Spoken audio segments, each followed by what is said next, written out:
దరిద్రుడిగా ఉండాలి. ఆయన నీ పేదరికాన్ని తీసుకున్నాడు కాబట్టి నువ్వెందుకు పేదవాడిగా ఉండాలి? నువ్వు ధనవంతుడివి.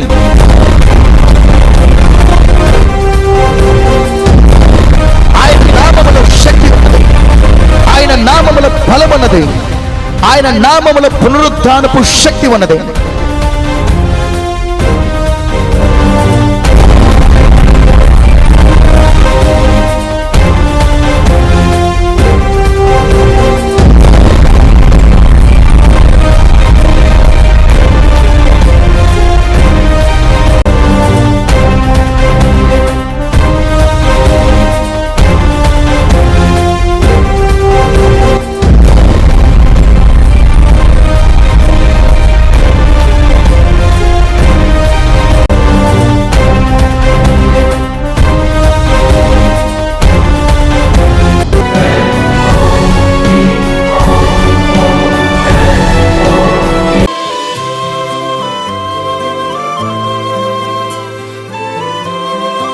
Praise the lord. హల్లెలూయా. ప్రభునందు ప్రియ దేవుని బిడ్డలారా, మీ అందరితో ఒక విషయం. దేవుడు మనకిచ్చిన పరిచర్యను యూట్యూబ్లో కూడా ఈ ప్రోగ్రామ్స్ మీకు అందించడానికి ప్రభు కృపనిచ్చారు. యూట్యూబ్ ప్రోగ్రామ్స్ కూడా మీరు చూచి ఆత్మీయంగా బలపడవచ్చు. దినదినము దేవునికి దగ్గరగా మీరు ఉండొచ్చు. మన యూట్యూబ్ మీరు ఇప్పటివరకు సబ్స్క్రైబ్ చేసుకోకపోతే సబ్స్క్రైబ్ చేసుకోండి, పరిచర్ని ప్రోత్సహించండి, ఆత్మీయంగా మీరు బలపడండి. మన యూట్యూబ్ రత్నబాబు స్పెషల్ అని కొడితే మన ప్రోగ్రామ్స్ వస్తాయి. మీరు సబ్స్క్రైబ్ చేసుకొని మీరు లైక్ చేయండి, షేర్ చేయండి, పరిచర్యను ప్రోత్సహించండి. మీరు కూడా ఆత్మీయంగా బలపడతారు, పరిచర్యకు కూడా అది ప్రోత్సాహంగా ఉంటుంది. ఇంకెందుకు, మీరు మన యూట్యూబ్ సబ్స్క్రైబ్ చేసుకోండి, మీరు పరిచర్ని ప్రోత్సహించండి, మీరు కూడా ఆత్మీయంగా బలపడండి. మంచిది. ఈ సమయంలో మనం దేవుని వాక్యాన్ని ధ్యానం చేసుకుందాం. పరిశుద్ధ గ్రంథమైన బైబిల్లో నుంచి కీర్తనల గ్రంథము 116వ అధ్యాయము. కీర్తనల గ్రంథము 116వ అధ్యాయము మొదటి నుంచి కొన్ని వచనాలు మనం చదువుకుందాం. యెహోవా నా మొరను నా విన్నపములను ఆలకించి ఉన్నాడు, కాగా నేను ఆయనను ప్రేమించుచున్నాను. ఆయన నాకు చెవియొగ్గును, కావున నా జీవితకాలం అంతయు నేను ఆయనకు మొరపెట్టుకొందును. మరణ బంధకములు నన్ను చుట్టుకొని ఉండెను, పాతాళపు వేదనలు నన్ను పట్టుకొని ఉండెను, శ్రమయు దుఃఖమును నాకు కలిగెను. అప్పుడు యెహోవా దయచేసి నా ప్రాణమును విడిపింపమని యెహోవా నామమును బట్టి నేను మొరపెట్టి తిని.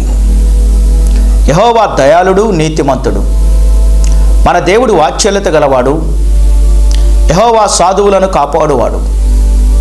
నేను కృంగి ఉండగా యెహోవా నన్ను రక్షించెను.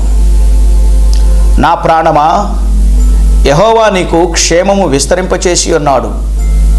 తిరిగి నీ విశ్రాంతిలో ప్రవేశింపుమో. ప్రభునందు ప్రియ దేవుని బిడ్డలారా, ఇప్పుడు మనం చదువుకున్నటువంటి ఈ వాక్య భాగంలో ఈ కీర్తనాకారుడైన ఈ భక్తుడు అతడు దేవునికి మొరపెట్టాడు. దేవునికి ఆయన యొక్క మనవులను విన్నవించుకుంటూ వచ్చాడు. దేవుడు అతనికి మొరపెట్టినప్పుడు దేవునికి అతడు తన మనవి విన్నవించుకున్నప్పుడు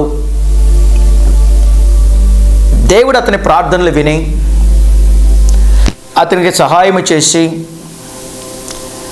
అతని జీవితంలో నెమ్మదినిచ్చినప్పుడు ఆ అనుభవాలన్నీ కూడా అతడు పొందుకొని తన అనుభవాలను ఇక్కడ రాస్తూ ఉన్నాడు. అతడు ఏ పరిస్థితులలో దేవునికి అతడు మొరపెడుతూ వచ్చాడు, తన మనవి చేసుకుంటూ వచ్చాడు అని అంటే అక్కడ వాక్యంలో వ్రాయబడుతూ ఉంది, మరణ బంధకములు నన్ను చుట్టుకొని ఉండెను, పాతాళపు వేదనలు నన్ను పట్టుకొని ఉండెను, శ్రమయు దుఃఖమును నాకు కలిగెను. ఆ పరిస్థితులలో అతడు దేవునికి మొరపెట్టి దేవునికి దగ్గర అతడు తన బాధల ఇబ్బందులన్నిటి కూడా చెప్పుకుంటూ వచ్చాడు. దేవునికి అతడు మొరపెడుతున్నటువంటి ఆ సమయం, ఆ పరిస్థితులు ఎలాగున్నాయనంటే మరణ బంధకములు తను చుట్టుకొని ఉండెను. మరణమైపోతాను, ఇక నన్ను ఎవరు విడిపించలేరు అనేటువంటి పరిస్థితులు అన్నమాట. ఇక ఎవరు ఇతనిని కాపాడలేరు అన్నట్లుగా ఆయన పరిస్థితులు మరణమైపోయే పరిస్థితుల్లోకి వచ్చినప్పుడు, మరణ బంధకములు అతను చుట్టుకొని ఉన్నట్లుగా ఇక నాకు విడుదల లేదు అనే పరిస్థితులు అన్నమాట. తర్వాత రెండవదిగా అన్నాడు, తన యొక్క ఇబ్బందులు, తన పరిస్థితులు ఎలాగున్నాయో, పాతాళపు వేదనలు నన్ను పట్టుకొని ఉండెనో. పాతాళపు వేదనలు, పాతాళములోకి వెళ్ళినటువంటి వారి పరిస్థితులు ఎలాగుంటాయి? ధనవంతుడు అనేటువంటి ఒక వ్యక్తి బైబిల్ గ్రంథంలో పాతాళమునికి వెళ్ళాడని ప్రభు ఒక విషయాన్ని చెప్పారు. అతడు పాతాళములోనికి వెళ్ళి ఆ అగ్ని జ్వాలల మధ్యలో బహుగా యాతన పడుచు, అతడు కేకలు వేయిచు కన్నులెత్తి చూచినప్పుడు అబ్రహాము రొమ్మును ఆనుకొని ఉన్న లాజరు కనపడితే ఆ లాజరును చూచి ఆశ్చర్యపోయాడు. నేనెంతో సుఖపడిన వాడిని, స్థితిగతులు కలిగిన వాడిని, నేనేమి ఇక్కడికి వచ్చి యాతన పడుచున్నాను, నా దగ్గర రొట్టె ముక్కల కోసము ఎదురు చూసినటువంటి వాడేమో ఈ దినమున సంతోషంగా అబ్రహాము రొమ్మును ఆనుకొని ఉన్నాడు అని చూచి ఆశ్చర్యపోయాడు. ఆ సమయంలో అతడు అబ్రహాము గారిని పిలిచాడు. తండ్రివైన అబ్రహామా, ఇదిగో నా నాలుకను చల్లార్చటానికి నీ రొమ్మును ఆనుకొని ఉన్న లాజర్ని పంపించవా? వాడు తన చిటికిన వేలితో ఒక్క చుక్క నీళ్లు నా నాలుక మీద వేయటానికి దయచేసి వాడిని పంపించవా అని ధనవంతుడు కేకలు వేస్తూ మరి అబ్రాము గారికి అతడు మనవి చేశాడు.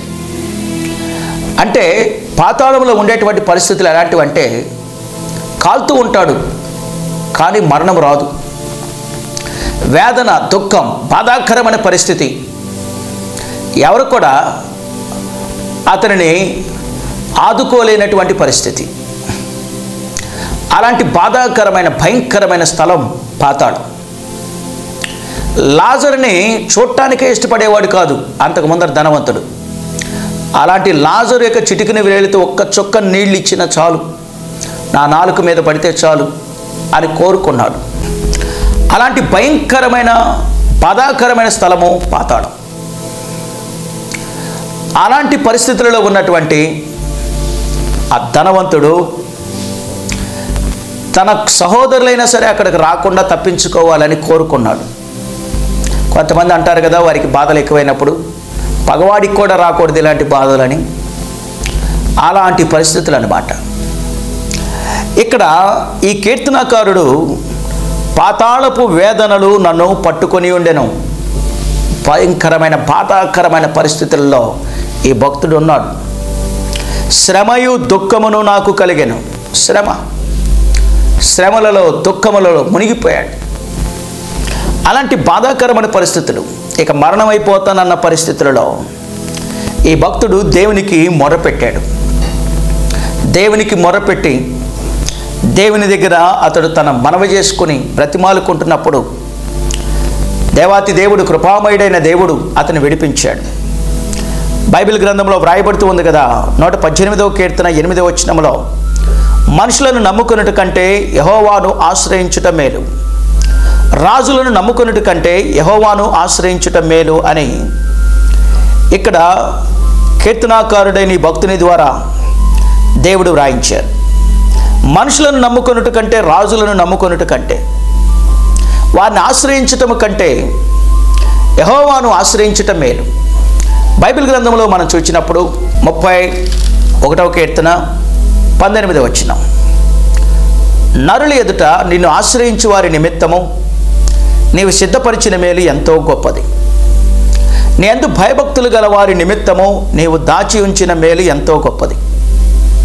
ఈ మాటలు మనం చూస్తే దేవుని యందు భయభక్తులు కలిగిన వారి నిమిత్తం దేవుడు మేలు దాచి ఉంచాడు.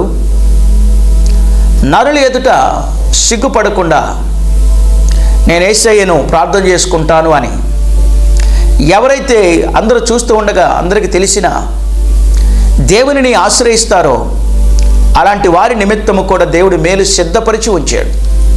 మేలు చేసేటువంటి దేవుడు ఆయనను ఆశ్రయించేటువంటి బిడ్డలకి. మరొక వచనాన్ని మనం జ్ఞాపకం చేసుకున్నప్పుడు కీర్తన గ్రంథము 9వ అధ్యాయం 10వ వచనంలో, యెహోవా నిన్ను ఆశ్రయించు వారిని నీవు విడిచిపెట్టువాడవు కావు, కావున నీ నామం ఎరిగిన వారు నిన్ను నమ్ముకొందురు. దేవునిని ఆశ్రయించేటువంటి బిడ్డలను దేవుడు విడిచిపెట్టేటువంటి వాడు కాదు. కాబట్టి ఆయన నామం ఎరిగిన ప్రతి వారు ఆయన నమ్ముకుంటున్నారు, ఆయన సేవిస్తున్నారు. ప్రభునందు ప్రియ దేవుని బిడ్డలారా, ఈ దినమున మన సమాజంలో చూసినప్పుడు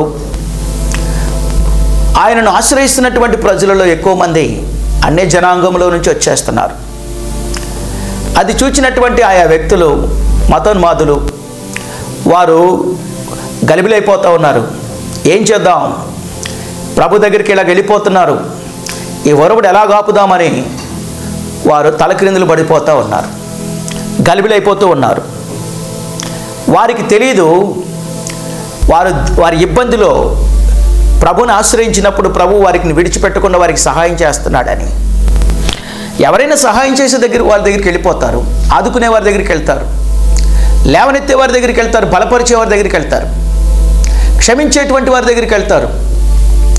ఎవరైనా సరే నేను క్షమించననే వాడి దగ్గరికి వెళ్ళలేరు, సహాయం చేయని వాడి దగ్గరికి వెళ్ళరు, ఆదుకోని వాడి దగ్గరికి వెళ్ళరు, బలపరచని వాడి దగ్గరికి వెళ్ళరు, బలపరిచే వాళ్ళ దగ్గరికి వెళ్తారు. యేసయ్య ఆయన తన్ను ఆశ్రయించిన వారిని విడిచిపెట్టే దేవుడు కాదు. కావున ఆయన నామం ఎరిగిన ప్రతి వారు ఆయన నమ్ముకుని ఆయన సేవిస్తూ ఉన్నారు. మనము ఆయనను ఆశ్రయించినప్పుడు ఆయన మనల్ని విడిచిపెట్టడం, ఈ విషయాన్ని మనం గ్రహింపు కలిగి ఉండాలి. మొట్టమొదటి చదివిన వాక్యం దగ్గరికి మనం వచ్చినప్పుడు ఈ భక్తుడు తన పరిస్థితులు మరణ బంధకములు తను చుట్టుకొని ఉన్నట్లుగా ఉన్నప్పుడు, పాతాళం యొక్క వేదనలు తనని పట్టుకొని ఉన్నట్లుగా ఉన్నప్పుడు, అలాంటి బాధాకరమైన పరిస్థితులలో, శ్రమలో, దుఃఖములో అతడు మునిగిపోయినప్పుడు యెహోవాకు అతడు మొరపెడుతూ వచ్చాడు, దేవునికి మనవి చేసుకుంటూ వచ్చాడు. కాబట్టి దేవాతి దేవుడు అతనిపై కృప చూపుచూ అతనిని విడిపించాడు. అతడు దేవునిని విడిపించమని బ్రతిమాలితే దేవుడు అతనిపై కనికరపడ్డాడు. అతడు తన అనుభవాలు రాస్తున్నాడు. ఇక్కడ చూడండి, అతను మొరపెట్టినప్పుడు ఏం జరిగిందంటే, యెహోవా దయాళుడు, నీతిమంతుడు, మన దేవుడు వాత్సల్యము గలవాడు, యెహోవా సాధువులను కాపాడువాడు, నేను కృంగి ఉండగా ఆయన నన్ను రక్షించెను. నా ప్రాణమా, యెహోవా నీకు క్షేమమును విస్తరింపచేసి ఉన్నాడు, తిరిగి విశ్రాంతిలో ప్రవేశించుమో అని ఈ భక్తుడు అతడు తనతో తాను చెప్పుకుంటా ఉన్నాడు. దేవుని యొక్క దయను పొందినటువంటి భక్తుడు తన అనుభవాలు ఇక్కడ చెప్తా ఉన్నాడు. దయచేసి నా ప్రాణమును విడిపించయ్యా అని నేను యెహోవా నామమును బట్టి దేవునికి మొరపెట్టినప్పుడు దేవుడు దయాళుడై ఆయన నాపై కృప చూపాడు. దేవుడు వాత్సల్యత గలవాడు, ఆయన సాధువులను కాపాడువాడు. నేను కృంగి ఉన్నప్పుడు ఆయన నన్ను రక్షించాడు. రక్షించేటువంటి దేవుడు ఆయన. నా ప్రాణమా, నీకు క్షేమమును విస్తరింపచేసి ఉన్నాడు నీ దేవుడు, తిరిగి విశ్రాంతిలో ప్రవేశించు అని అతడు ఇక్కడ మాట్లాడుతూ ఉన్నాడు. విశ్రాంతినిచ్చేటువంటి దేవుడు, క్షేమమును విస్తరింపచేసేటువంటి దేవుడు ఆయన. ఎప్పుడు అని అంటే, నువ్వు ఆయనకు మొరపెట్టినప్పుడు, ఆయనను నువ్వు ఆశ్రయించినప్పుడు, దేవా నన్ను విడిపించు అని నువ్వు ప్రార్థించినప్పుడు, నీవు ఆయనను కలిగి జీవిస్తూ ఉన్నప్పుడు నీ జీవితంలో ఇలాంటి కార్యాలు జరుగుతాయి. అతడు దేవుని యొక్క కృపను పొందినవాడై అతడు తీసుకున్నటువంటి నిర్ణయాలను మనం ఇక్కడ చూస్తూ ఉన్నాం. ఇక్కడ ఏమన్నాడంటే, మొదటి వచనాలలో యెహోవా నా మొరను, నా విన్నపములను ఆలకించి ఉన్నాడు, కాగా నేను ఆయనను ప్రేమించుచున్నాను, ఆయన నాకు చెవియొగ్గును, కావున నా జీవిత కాలమంతయు నేను ఆయనకు మొరపెట్టుదును. కావున నేను ఆయనను ప్రేమించుచున్నాను. దేవునిని ప్రేమించటం ఆరంభించాడు. నన్ను ఎంతగా ప్రేమించిన దేవుడు ఎవరు? నేను మరణ బంధకాలలో పట్టుబడి ఉన్నప్పుడు, నేను పాతాళపు వేదనలు అనుభవిస్తూ ఉన్నప్పుడు, నేను శ్రమలో దుఃఖంలో మునిగిపోయినప్పుడు నన్ను ఆదుకున్న దేవుడు, నన్ను కనికరించిన దేవుడు, ఆయన నన్ను ఇంత ప్రేమిస్తూ ఉండగా నేనెందుకు ఆయనను విడిచిపెట్టాలి అని తనను అంతగా ప్రేమించిన దేవునిని ప్రేమించటం మొదలుపెట్టాడు. దేవునిని ప్రేమిస్తూ ఉన్నాడు. ప్రతి దినం అతడు దేవునికి మొరపెట్టడానికి నిర్ణయించుకున్నాడు. నా జీవితకాలమంతయు నేను ఆయనకు మొరపెట్టెదను. జీవితకాలమంతయు దేవునికి మొరపెట్టాలని నిర్ణయించుకున్నాడు. దేవునితో సహవాసం చేయాలని నిర్ణయించుకున్నాడు. నువ్వు దేవునిని ప్రేమించే బిడ్డగా మారాలి. నువ్వు దేవునితో సహవాసం చేసే బిడ్డగా నువ్వు మారాలి. దేవుడు నీ జీవితంలో ఇప్పటి వరకు ఎన్నెన్ని మేలులు చేశాడు. ఎన్నెన్ని సమయాల్లో నిన్ను ఆపదల నుంచి విడిపించాడు. ఎన్ని సమయాలలో కృంగిపోయి ఉంటే నిన్ను లేవనెత్తాడు, నిన్ను బలపరిచాడు, నిన్ను విడిపించాడు. ఎన్ని మేలులు నువ్వు అనుభవించావు. రోగిగా ఉన్నప్పుడు దేవుడు నిన్ను స్వస్థపరిచి, ఆరోగ్యం లేనప్పుడు ఆరోగ్యం ఇచ్చాడు కదా, ఇబ్బందుల్లో ఉన్నప్పుడు విడిపించాడు కదా. నీవు నీ జీవితంలో దేవుని యొద్ద నుంచి పొందుకున్న సహాయములు అన్నీ నీకు కాదు. వాటిని జ్ఞాపకం చేసుకుని దేవునికి ఎప్పుడైనా కృతజ్ఞతాస్తుతులు చెల్లించావా? ఒక్కొక్క విషయాన్ని జ్ఞాపకం చేసుకుంటూ దేవుడు నీకు ఇచ్చిన క్షేమాన్ని బట్టి దేవునికి నువ్వు కృతజ్ఞతాస్తుతులు చెల్లించాలి. ఈ భక్తుడైతే దేవుడు చేసినటువంటి మేలులను బట్టి, ఆయన తీసుకున్నటువంటి మంచి నిర్ణయాలు, దేవునిని ప్రేమించటం, ప్రతి దినం దేవునితో సహవాసం, జీవితకాలమంతా దేవునితో సహవాసం కలిగి ఉండాలి, ప్రార్థించాలి నేను అని నిర్ణయించుకున్నాడు ఈ భక్తుడు. మరి నీ జీవితంలో దేవుడు నీకు చేసిన కార్యములను బట్టి నువ్వేం నిర్ణయించుకున్నావు? నీకు దేవుడు రక్షణ ఇచ్చాడు, నెమ్మది ఇచ్చాడు, ఆరోగ్యం ఇచ్చాడు, ఆశీర్వాదం ఇచ్చాడు. దేవుడు నీకు మంచి గృహం, నివాస స్థలం ఇచ్చాడు, నీకు కావలసినవన్నీ ఇచ్చాడు కదా. వాటన్నిటిని పొందుకుని అనుభవిస్తున్న నీవు ఆయన కోసము నువ్వు ఎలాంటి నిర్ణయాలు తీసుకుంటూ ఉన్నావు? ఈ భక్తుడు అన్నాడు, 12వ వచనానికి మనం వచ్చినప్పుడు, యెహోవా నాకు చేసిన ఉపకారములన్నిటికీ నేను ఆయనకేమి చెల్లించుదును? రక్షణ పాత్రను చేతపుచ్చుకొని యెహోవా నామమున ప్రార్థన చేసేదను. యెహోవాకు నా మొక్కుబడులను చెల్లించేదను, ఆయన ప్రజలందరి ఎదుటనే చెల్లించేదను అని ఈ భక్తుడు నిర్ణయించుకొని మాట్లాడుతూ ఉన్నాడు. దేవుడు చేసిన ఉపకారములకు నేనేమి చెల్లించగలను ఆయనకి? రక్షణ పాత్రను చేతపుచ్చుకొని యెహోవా నామమున ప్రార్థన చేసేదను. రక్షణ పొందుకొని నేను దేవునికి ప్రార్థిస్తాను.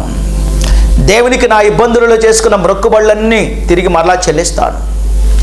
అది ప్రజలందరి ఎదుట దేవుడు నా ఆపదలలో నాకు సహాయం చేశాడు. ఆపత్ కాలములో, ఆ ఇబ్బంది కాలములో నేను దేవునికి చేసుకున్న మొక్కుబడులన్నీ దేవునికి చెల్లిస్తున్నాను అంటూ దేవునికి, అతడు దేవునిని ప్రజలందరి ఎదుట మహిమపరుస్తూ మొక్కుబడులను అతడు చెల్లిస్తూ వచ్చాడు. ప్రియ దేవుని బిడ్డలారా, దేవుడు నీకు చేసిన ఉపకారములన్నిటికీ నువ్వు ఆయనకి ఏం చెల్లిస్తావు? ఆయనని ప్రేమించటం, ప్రతి దినం ఆయనతో సహవాసం కలిగి ఉండటము, అన్నిటికంటే కూడా ఆయన నీ వద్ద నుంచి ఎక్కువగా కోరుకుంటున్న విషయాలు ఇవి. నువ్వు ఆయనని ప్రేమించాలని, ఆయనతో ప్రతిదినం నువ్వు సహవాసం కలిగి ఉండాలని దేవుడు ఎక్కువగా కోరుకుంటూ ఉన్నాడు. నీవేమో దేవునికి నేను కానుకలు ఇస్తాను, చర్చి కట్టిస్తాను, నేను అవి పంపిస్తాను, ఇవి పంపిస్తాను అని అలాగున నీ హోందాతనాన్ని, గొప్పతనమును ప్రదర్శిస్తున్నావేమో. అవన్నీ దేవుడిచ్చినవే. నువ్వు దేవునికి ఇచ్చేవన్నీ దేవుడిచ్చినవే. అయితే అవి కాదు, నీ హృదయం దేవునికి కావాలి. నువ్వు దేవునిని ఎక్కువగా ప్రేమించాలి. నీ సహవాసం దేవునికి కావాలి. బైబిల్ గ్రంథంలో 6వ అధ్యాయాల నుంచి ప్రకటన గ్రంథం చివరి అధ్యాయం వరకు మనం చూసినప్పుడు ఒక విషయం కనపడుతుంది. అదేంటంటే దేవుడు మనుషులతో కలిసి సహవాసం చేయాలనుకోవటం, దేవుడు మనుషులతో కలిసి నివాసం చేయాలనుకోవటం. అది మనకు బైబిల్ గ్రంథంలో మొదటి నుంచి చివరి వరకు కనబడుతుంది. దేవుడు మనతో కలిసి ఉండాలనుకుంటున్నాడు. మరి నువ్వు దేవునితో కలిసి ఉండాలనుకుంటున్నావా? ఆయన హృదయ కోరికను నువ్వు గ్రహించి నీవు కూడా ఆయన నిన్ను ప్రేమించినట్లుగా నువ్వు ఆయన్ని ప్రేమించాలి. ఆయన నీతో సహవాసం కోరుకున్నట్లుగా నీవు ఆయనతో సహవాసం కలిగి ఉండాలి. ఇదే దేవునికి నువ్వు ఇచ్చేటువంటి నిజమైన కృతజ్ఞత. దేవుడి వాక్యమును దీవించి మనందరి హృదయాలలో ఈ వాక్యాన్ని నీరు కట్టి ఫలింపచేయను గాక. ఆమేన్. అందరికి వందనాలు.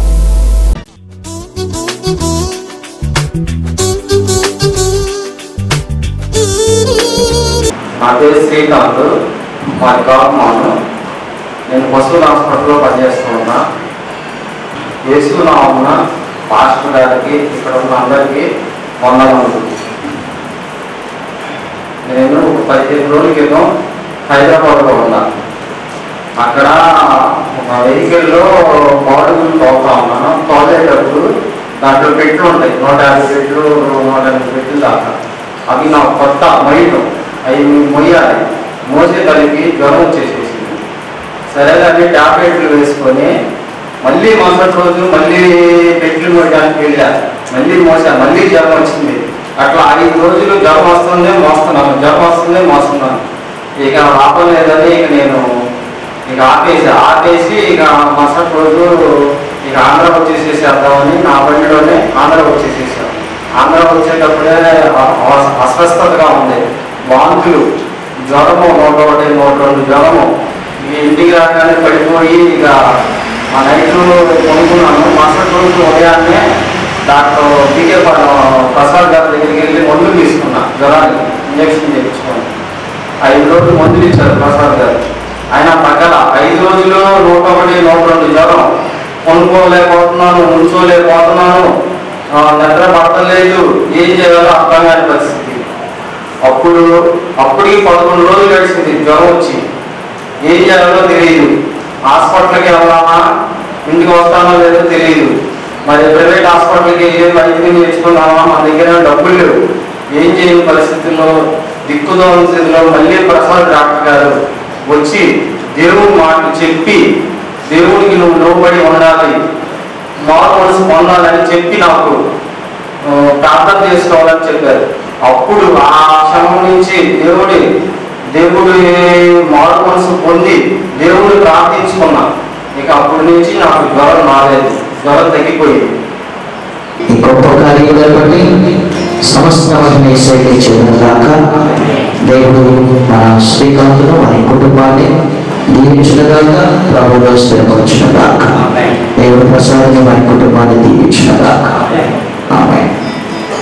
పేరు అనిల ఏమైనా ఊరుగలు తొలగించాడు.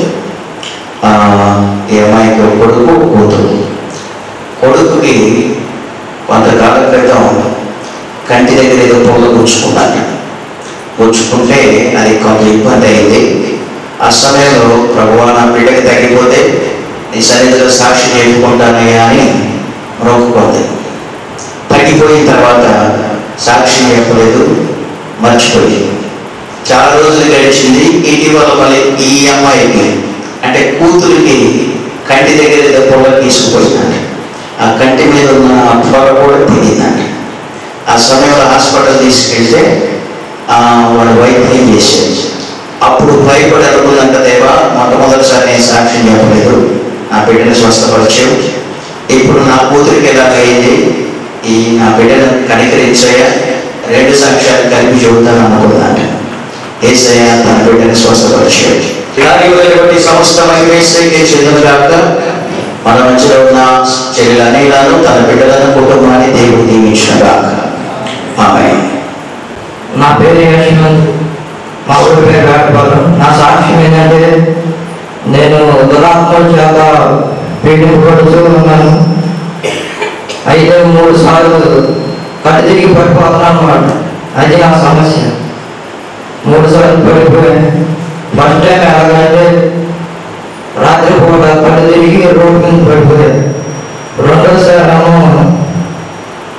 దండం పట్టుకొని పడిపోయాను జనాలందరూ పబ్లిక్గా. 3సారి మిస్ అవ్వలేదు. గోడకి బెడ్ కింద ఉంది, పొద్దుగా బాగుంది అన్నమాట. కరెక్ట్గా తల్లి ఆ బెడ్ కింద పడిపోయి తలకి దెబ్బతగింది, రక్తం కారింది. 7 పొడుగు కాడు చాలా రోజులు తగింది. ఆడటం కూడా అమ్మాయి దగ్గరికి ప్రార్థన చేసుకుని వచ్చాను. అన్నయ్య ప్రార్థన చేశాడు. నేను పడిపోయిన అన్నయ్య ప్రార్థన చేసినప్పుడు దురాత్మలు నన్ను నుంచి వెళ్ళిపోయాను. దేవుడు నా సాక్ష్యం చేయించి దీవించిన తర్వాత యశ్వంతు మన అంకవరావు కొడుకు, వాడిని దురాత్మలు వేధిస్తూ ఉన్నాయి. ఎప్పుడు పడితే అప్పుడు ఎక్కడ పడితే అక్కడ పడిపోతాడు. కొన్నిసార్లు కీడు జరిగే ప్రమాదం. ఆ విధంగా ఒకసారి చెయ్యో కాలు తెగింది అంటున్నాం కదా, కాలు తల తెగింది బాగా లోతుగా. అవును, ఒకసారి పడిపోతే తెగింది బాగా. అట్లా 3 సార్లు పడిపోయాడు. ఎప్పుడు ఎక్కడ పడిపోతున్నాడో తెలియట్లేదు. వాడు తలకి కట్టేసి వాళ్ళు ఇక్కడికి తీసుకొచ్చారు. ఆ సమయంలో ప్రార్థన చేస్తుంటే వీళ్ళు దురాత్మలు ఉన్నాయి, పడిపోయాడు తను. దేవుడు ఆ దురాత్మ నుంచి విడిపించాడు. ఆ తర్వాత అప్పటి నుంచి ఇప్పటి వరకు ఆరోగ్యంగా క్షేమంగా ఉన్నాడు. ఇప్పటికి ఎంతకాలం 8 నెలల క్రితము ఇక్కడికి తీసుకొచ్చారు. ఆ రోజు ప్రార్థన చేసిన తర్వాత ప్రభు విడిపించి ఇంతమట్టికి మన అలాంటి ఇబ్బంది లేకుండా ప్రభు కాపుదల ఇచ్చారు. ఈ కార్యక్రమం బట్టి మనమందరం చప్పట్లు కొట్టి మన ప్రభువు తీసుకుని సమస్త మహిమే స్వీకరించదలుగాక.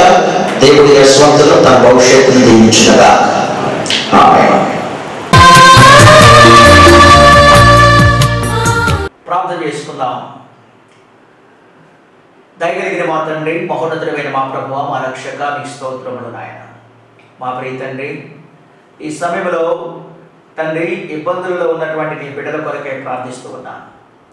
తండ్రి, వాక్యం అంటున్నటువంటి నీ బిడ్డలు, వారి కుటుంబ సభ్యులలో నాయన తండ్రి, ఎవరైతే ప్రభువా శ్రమలలో ఉన్నారో, ఇబ్బందుల చేత నలిగిపోతూ ఉన్నారు, ఎలాంటి ఆదరణ లేక కొట్టుమిట్టాడుచుకున్నారో తండ్రి, దేవా మమ్మల్ని ఎవరు పట్టించుకోవట్లేదు, మాకు ఎలాంటి సహాయం లేదు అని కృంగిపోతూ ఉన్నారో ప్రభువా, అటు నీ బిడ్డల కొరకై మీ సేవకుడిగా నేను ప్రార్థిస్తూ ఉన్నాను. కృప చూపు తండ్రి, నీ బిడ్డలపై జాలి చేసుకోండి నాయన. నీ బిడ్డల ప్రతి అవిధేయత దయతో క్షమించు ప్రభువా. నీ బిడ్డలకు ప్రతి పాపమును క్షమించు నాయన. తండ్రి, పొరపాట్లను క్షమించండి నాయన. తొట్టుపాటును క్షమించు తండ్రి. బుద్ధిపూర్వకంగా అజ్ఞానంతో చేసిన పాపమును క్షమించు తండ్రి. నీ బిడ్డలపై జాలి చేసుకోండి ప్రభువా. తండ్రి, ఇదిగో మీ సేవకుడిగా నీ బిడ్డల పక్షంలో ప్రార్థిస్తూ ఉన్నాను. నీ బిడ్డలు ఎట్టి దురావస్థలో ఉన్నాను, ఎలాంటి దుర్పరిస్థితిలో ఉన్నాను తండ్రి, నీ బిడ్డలను లేవనెత్తగలిగిన మా దేవుడవ నాయన, కనికరించండి ప్రభువా. దీనులను లేవనెత్తి దేవా ప్రధానుల సరస్సును కూర్చుండబెట్టే మా దేవుడవ నాయన తండ్రి, నీ బిడ్డలకు ఉన్నటువంటి ఏ పరిస్థితి అయినా మీ దాసుడిగా నేను ప్రార్థిస్తూ ఉన్నాను తండ్రి. కృప చూపండి ప్రభువా. నీ బిడ్డలను లేవనెత్తండి నాయన, బలపరచండి తండ్రి. హాగరు మీరు చూచుచున్న దేవుడని చెప్పినట్లుగా తండ్రి, మీరు మమ్మల్ని చూస్తూ ఉన్నారు, ఇదిగో నీ బిడ్డలను మీరు దృష్టించుచున్నారని మేము నమ్ముచున్నాం ప్రభువా. కనికరించండి నాయన. నీ బిడ్డలకు ఉన్నటువంటి బాధాకరమైన పరిస్థితుల నుంచి విడుదల దయచేయండి ఆయన. నీ బిడ్డలకు ఉన్న ప్రతి బలహీనత రుగ్మత నుంచి విడుదల దయచేయండి తండ్రి. అప్పుల భార్య నుంచి విడుదల దయచేయ ప్రభువా. నీ బిడ్డలకు ఉన్నటువంటి మానసికమైన బలహీనతల నుంచి, వ్యాధి నుంచి విడిపించండి తండ్రి. దేవా, నీ బిడ్డలకు తలపులకు, హృదయములకు యేసయ్యా మీ సమాధానం కావలిగా ఉంచు నాయన. నీ బిడ్డలకు ధైర్యం, నిబ్బరమైన మనసు దయచేయండి తండ్రి. దేవా, నీ బిడ్డల పక్షమున మీరు కలుగు చేసుకొని నీ బిడ్డలకు ఉన్నటువంటి ప్రతి బాధాకరమైన పరిస్థితి నుంచి విడుదల దయచేయమని ప్రార్థిస్తున్నాను తండ్రి. నీ బిడ్డలు ప్రభువా ఈ పరిస్థితులన్నిటి నుంచి కూడా విడుదల పొంది సంతోషకరమైనటువంటి నాయన భవిష్యత్తు కలిగి జీవించుటకు కృప దయచేయండి తండ్రి. మిమ్మల్ని కలిగి జీవించుటకు నాయన వర్ధులకు మీ కృపను దయచేయమని ప్రార్థిస్తూ ఉన్నాను. మా ప్రియ తండ్రి, నీ బిడ్డలను ప్రభువా ఆదరించే మా దేవుడు, మా తండ్రి వేడి మీ చేతులకు అప్పగిస్తూ ఉన్నాను నాయన. నీ బిడ్డల హృదయాలకు ప్రభువా పూర్ణ శాంతిని అనుగ్రహించమని మీ దాసుడిగా నీ బిడ్డలను మీ కృప కలిగిన స్థానానికి అప్పగించుకుంటూ యేసు ప్రభు నామములో ప్రార్థన చేసి వేడుకొంచున్నాము తండ్రి. ఆమేన్. ఆమేన్. మా ఆరాధనా సమయములు వేటపాలెంలో ప్రతి ఆదివారం ఉదయం 11 గంటలకు, ప్రత్యేక పగటి కాలపు ఉపవాస ప్రార్థనా కూడిక ప్రతి నెల 15వ తేదీన ఉదయం 10:30 మరియు ప్రతి నెల 25వ తేదీన రాత్రి 8:30 సంపూర్ణ రాత్రి ఉపవాస ప్రార్థనా కూడిక జరుగును. ఈ కూడికలలో పాస్టర్ ఎం రత్నబాబు గారు వాక్య పరిచర్య చేసి రోగుల కొరకు ప్రత్యేక ప్రార్థనలు చేయగలరు. మా అడ్రస్ పాస్టర్ ఎం రత్నబాబు గారు, దేవుని ప్రార్థనా మందిరం, మంకినవారిపాలెం, వేటపాలెం. వివరములకు మా ఫోన్ నంబర్స్ 9390168691 మరియు 9652978710.